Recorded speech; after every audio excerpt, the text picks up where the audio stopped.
y lan.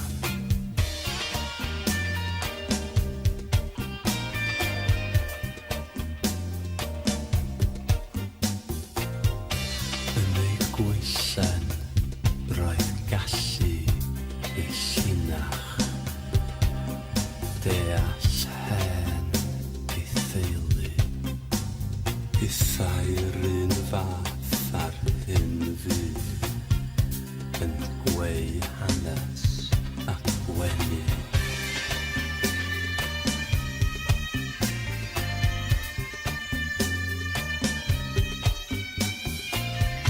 Aeth cur i'r plethau cowrain, hir weidu aeth i'r brodwaith mirain, ar llaw a bwythau'r lliain, yn llunio cof mewn llun cain.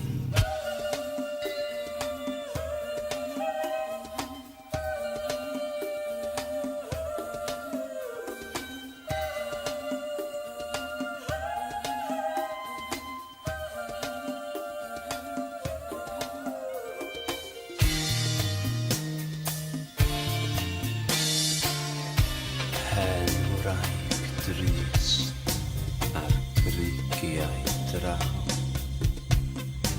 yn gwarchod wrth ei gorchwyn distaw,